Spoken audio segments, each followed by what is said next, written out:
심지어 성교육까지. 우리 남매는 모두 아버지를 무서워했다.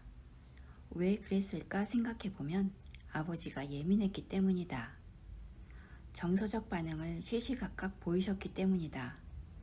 이렇게 쓰고 보니 나는 정말 아버지를 닮았나? 이런 생각이 든다.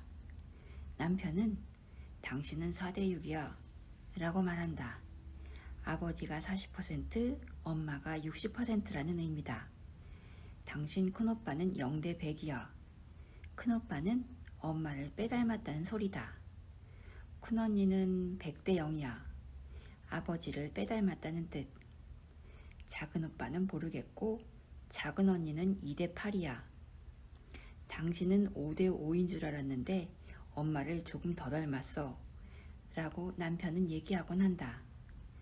나라는 인간이 하늘에서 떨어졌겠나 땅에서 솟아났겠나. 아버지 날 낳으시고 어머니 날 기르셨다는 말은 봉건적 남자 중심 사상의 잔재에 불과하고 나는 엄마, 아버지의 DNA가 우연적으로 조합하여 이루어진 생명체다. 아버지를 더 닮거나 엄마를 더 닮는 것도 임신 순간의 우연적 조합이 만든 필연이다. 자라는 과정에서 누군가와 더 시간을 보내느냐에 따라 외탁, 친탁의 정도가 더 결정되는 것이다. 굳이 기의 측면에서 보면 엄마가 아버지에 비해 기가 훨씬 센 사람이다. 아버지는 성정이 거칠 뿐 기가 센 사람이 아니다. 대개 성정이 거친 사람은 거꾸로 기가 약하다. 우리 남매는 엄마를 더 닮는 것이 정상이다. 다만 엄마가 중병을 앓고 그것에 영향을 받은 자식들은 상대적으로 아버지 DNA가 좀 더 영향을 준 것 같다. 한마디로 아버지는 화를 잘 냈다. 말투도 부드럽지 않았다. 그러니 가까이 하기가 싫었다. 그런데 아버지에게 의외의 자상함이 있었다. 일요일 저녁 식탁을 올리고 나면 아버지는 우리 남매를 모아놓고 이런저런 이야기를 해주셨다. 겨울에 아랫목에 모여 이불 안으로 다리를 집어넣고 삥 둘러앉는다. 아버지가 일본 역사 소설이나 조선시대 왕의 이야기를 해주시곤 하셨다. 특히 일본 소설 대망은 아버지가 즐겨 읽던 소설이었다. 오다 노부나가, 도쿠가와 이에야스, 도요토미 히데요시 같은 일본 장수들 이야기를 하실 때면 마치 옆에서 그 사람들을 지켜본 것처럼 섬세하고 디테일하게 이야기를 해주셨다. 나는 아버지로부터 일본 전국시대 그들의 영웅들에 대한 이야기를 들으면서 아버지는 역사 속 일본 장수들이 좋은 걸까? 혹시 아버지가 친일파는 아닐까? 혼자 의심한 적도 있다. 도요토미 히데요시가 누군가? 임진왜란을 일으켜 우리 민족을 살상하고 도탄에 빠뜨린 민족적 원수가 아닌가? 그런 도요토미 히데요시를 일본의 역사적 영웅으로 묘사하는 아버지를 보며 나는 마음속이 뾰족해졌다. 하여간 지금도 위 세 사람의 영웅담과 성격적 차이점을 묘사하던 아버지의 목소리, 얼굴 표정, 몸짓이 어제 일처럼 생생하다.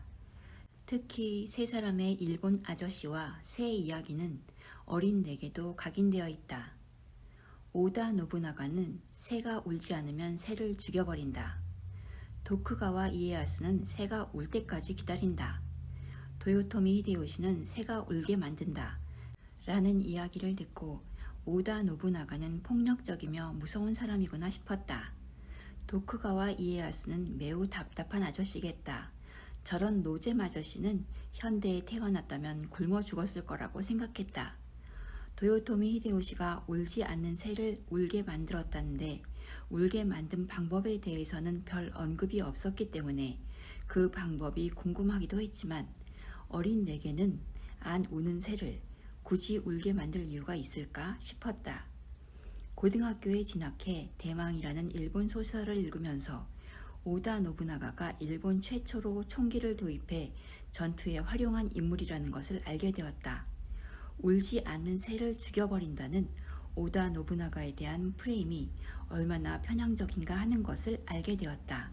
하여간 일본 역사에 관한 아버지의 작은 강의는 흥미로웠으나 일본에 대한 적개심으로 가득했던 내게는 긍정적으로 받아들여지지 않았다.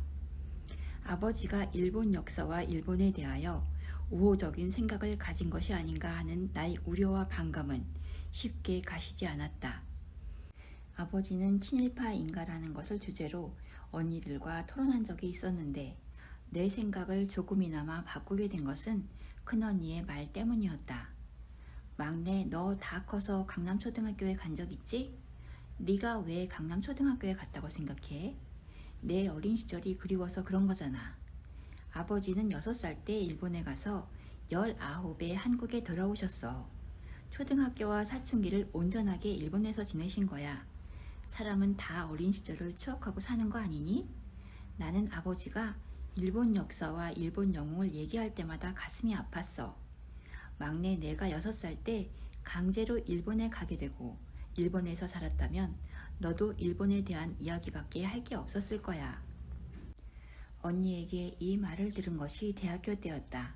내가 한창 반독재 민주화 투쟁에 빠져 있을 때였다. 일본의 역사 교과서 왜곡 사건이 한일 간 첨예한 이슈였던 시절이었다. 일본과 전두환 군부 독재 정권의 커넥션에 대해 사회과학적 인식을 바탕으로 저항하던 나에게는 아버지의 실존적 내면을 이해할 여력이 없었다. 언니 말을 들으니 아버지가 불쌍했다. 언니의 말은 울림이 컸다. 이후 나는 아버지가 일본 역사와 일본 영웅에 관해서 언급해도 한 귀로 듣고 한 귀로 흘리는 정도의 여유를 갖게 되었다. 돌이켜보면 나의 역사적, 사회적 상식들의 대부분은 아버지의 미니 강의에 힘입은 바 크다. 나는 늘 또래 아이들보다 상식이 풍부하고 정치의식이 높았으며 말빨이 좋은 아이로 통했다. 한편 아버지는 요즘식으로 말하면 성교육도 마다하지 않으셨다. 오빠들이 성장해가면서 포경수술에 대해 딸들 몰래 설명해 주시는 것을 본 일이 있다. 일본에서 어린 시절을 보낸 때문인지 아버지는 성에 관한 문제에 대해서 큰 금기가 없는 듯 보였다. 월경에 대해서도 언니들에게 상세히 설명해 주셨다. 나는 그런 아버지의 태도가 당연한 것인 줄 알았는데 나중에 친구들과 이야기해보면 대개의 아버지들은 아이들과 대화를 잘 나누지 않을 뿐 아니라 특히 딸들에게 성교육을 시키는 따위의 일은 절대 하지 않았다. 내가 비교적 건강한 것도 따지고 보면 아버지 덕분이다. 내가 또 또래 아이들에 비해 다리가 길었던 것도 따지고 보면 강남초등학교에 간 것에 힘입은 바 컸다. 특히 하체가 튼튼했는데 이 세상에 원인 없는 결과는 없다. 내가 다닌 초등학교는 체육교육에 역점을 두었다. 학교에 농구팀이 있었고 수영장도 있었다. 초등학교 2학년 때부터 전교생이 핸드볼의 기초를 배웠으며 4학년 때부터는 수영을 배웠다. 내가 강남초등학교를 다니지 않았다면 아마도 내 키는 162cm 정도에서 멈췄을 것이다. 내 키가 167cm가 된 것은 강남초등학교 수영장 덕분일 것이다. 신기하게 수영을 2년 정도 하고 나니 팔다리가 길어지는 느낌이 들었다. 내 딸은 나를 숏다리라고 욕하지만 우리 또래에 비하면 나는 다리도 길고 팔이 긴 편이다. 우리 동네에서는 나를 팔다리가 긴 아이라고 불렸다. 내 다리가 튼튼해진 것은 스케이트 타기와 등산 덕분이다. 특히 등산은 종아리를 굵게 만들어 주었다. 나는 초등학교 때부터 중학교 3학년 때까지 매주 아버지를 따라 관악산 등산을 갔다. 운동을 싫어했던 큰언니를 제외하고 우리 남매들이 초등학교 5학년이 되면 아버지는 우리들을 데리고 등산을 했다. 관악산은 670m다. 어렸을 때 그 산이 그렇게 높아 보일 수가 없었다. 산 중반쯤 올라갈 때면 숨이 차서 어찌할 바를 몰랐다.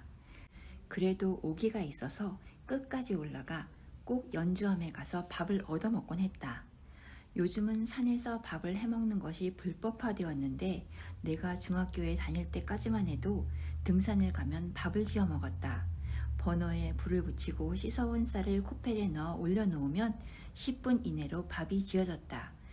그 사이 미리 준비해간 동태찌개 재료들로 찌개를 끓였다. 김치와 김 등을 꺼내어 상을 차린 다음 아버지와 마주 앉아 밥을 먹었다. 운동 뒤라 꿀맛이었다. 나는 막내였으므로 늦게까지 아버지와 함께 등산을 다녔다. 고등학교에 들어가면서 더 이상 등산을 하지 않게 되었는데 이미 중학교 3학년이 지나면서 아버지와 등산 가는 것이 썩 내키지 않았다.